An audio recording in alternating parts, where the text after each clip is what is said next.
60টা তাফসীর এরকম মত দিয়েছেন।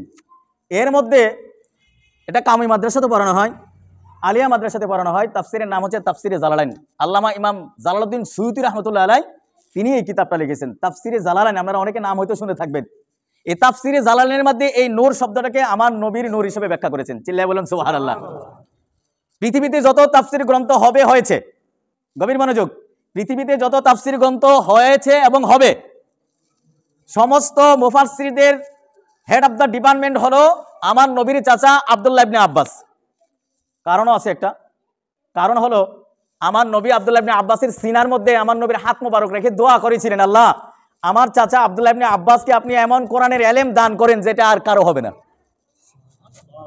কারণ আমার নবী দোয়া করছে, দোয়াটা কি কবুল হয়েছে না? হয়েছে না? 100% হয়ে গেছে। এই জন্য আমার আল্লাহ আব্দুল্লাহ ইবনে আব্বাসের সিনার মধ্যে এমন কোরআনের ইলম, নিগুর ইলম, যেটা অন্য কারো মাথায় আসে নাই, এমন ইলম দান করেছেন যার কারণে তিনি আল্লাহর নবী থেকে একটা লকব পেয়েছেন। তিনি হচ্ছেন রইসুল মুফাসসিরিন, মুফাসসিরিনদের হেড অফ দ্য ডিপার্টমেন্ট। যত মুফাসসির পৃথিবীতে হবে, আব্দুল্লাহ ইবনে আব্বাসের মতো এত বড় মুফাসসির আর কেউ হবে না। কারণ এটা কার দোয়া? আমার নবীর দোয়া।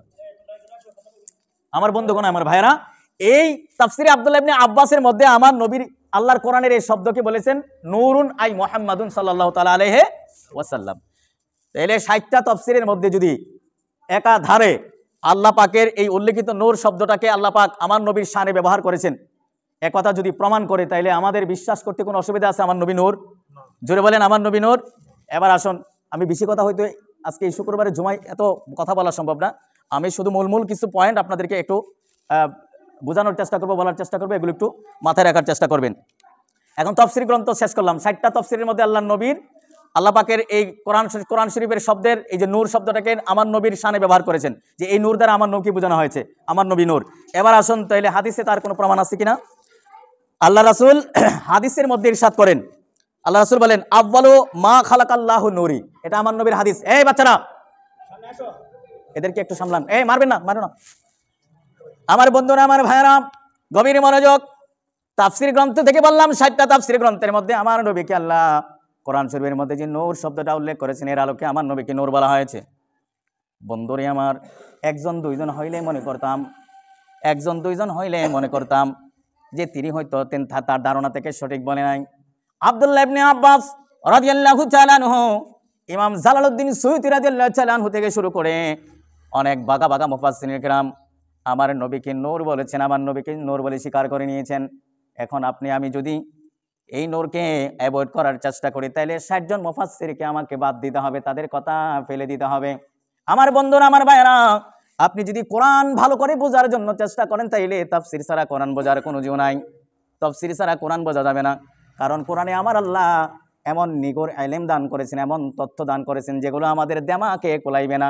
যাদেরকে আল্লাহ কাশফুল ইলম দান করেছেন, ইলমে লদুনি দান করেছেন, তাদের ইলম দ্বারা কোরআন বুঝতে হবে না, অথবা কোরআন বোঝা কোনোদিন সম্ভব হবে না। আপনি যদি কালকে থেকে বাংলা একটা কোরআন শরীফ হাতে নিয়ে পড়ে যদি বোঝার চেষ্টা করেন, আর যদি মনে করেন আমি কোরআন মানবো আর কিছু মানবো না, আমি বলবো আপনি কোরআন থেকে আপনার জন্য হেদায়েত বের করা আপনার পক্ষে সম্ভব হবে না। কারণ শুধু বাংলা কোরআন শরীফ পড়ে কোরআন শরীফ বোঝার কোনো ক্ষমতা নাই। এই কোরআন শরীফকে বোঝার জন্য আপনি অনেক ইলম অর্জন করতে হবে। আল্লামা জালালউদ্দিন সুয়ুতী রাহমাতুল্লাহি আলাইহি এমন একজন আল্লাহর উচ্চ মাকামের বান্দা ছিলেন, যিনি 2.5 কদম দিয়ে মক্কা মদিনা জিয়ারত করে ফেলেছেন। জোরে জোরে বলেন সুবহানাল্লাহ। আমার বন্ধুরা, আমার ভাইরা, মুফাসসিরিন কিরাম আমার নবীকে নূর বলেছেন। এবার আসুন, আমার নবী সম্পর্কে কি ধারণা আমাদেরকে দিচ্ছেন। আমার নবী হাদিস শরীফের মধ্যে ইরশাদ করেন আউয়ালু মা খালাকাল্লাহু নূরি, আল্লাহ সর্বপ্রথম আমি নবীর নূর বানিয়েছেন। জোরে জোরে বলেন সুবহানাল্লাহ। আমার নবীর সাহাবী জাবের রাদিয়াল্লাহু তাআলা আনহু, যিনি আমার নবীর সঙ্গে একান্তে থাকতেন, আমার নবীর সঙ্গে যিনি একান্তে খেদমত করতেন, জাবের রাদিয়াল্লাহু তাআলা আনহু আমার নবীকে ডাক দিয়া কয়, ইয়া রাসূলুল্লাহ, আমার পিতামাতা আপনার শানে কুরবানি হোক, আমি আপনার জবান থেকে জানতে চাই সর্বপ্রথম আমার আল্লাহ কি জিনিস বানিয়েছেন। আমার নবী জাবেরকে ডাক দিয়া কয়, ইয়া জাবেরো, সর্বপ্রথম তোমার আল্লাহ তোমার নবীর নূর বানিয়েছেন, তোমার আল্লাহর নূর থেকে। জোরে জোরে বলেন সুবহানাল্লাহ। আমার বন্ধুরা, আমার ভাইরা, আমার আল্লাহ আমার নবীকে কখন বানিয়েছেন কেউ জানে না। আমার আল্লাহ বলেন, আমার নবীকে আমার আল্লাহ আসমানের মধ্যে বানাইয়া কয়েকটা সূরাতের উপরে আমার আল্লাহ আমার নবীকে দর্শন করেছেন, আমার আল্লাহ আমার নবীকে দেখছে। আমার বন্ধুরে, আমার ভাইরা, আমার নবীর সুরত হচ্ছে প্রথমত তিনটা। প্রথম সুরত হচ্ছে হাকিকি, 2 নম্বর সুরত হচ্ছে মালিকি, 3 নম্বর সুরত হচ্ছে সর্বশেষ সুরত বাশারি। আমাদের মতো দুনিয়াতে নবীর সুরত দিয়ে পাঠিয়েছেন। এই জন্য আমরা কেউ নবীকে না চিনি বলে ফেলেছি নবী আমার মতো মানুষ। জোরে বলেন নাউজুবিল্লাহ। আমার বন্ধু, আমার ভাইরা, আমার নবীর হাকিকি সুরত, হাকিকি সুরতের অর্থ হলো আমার নবী নূর।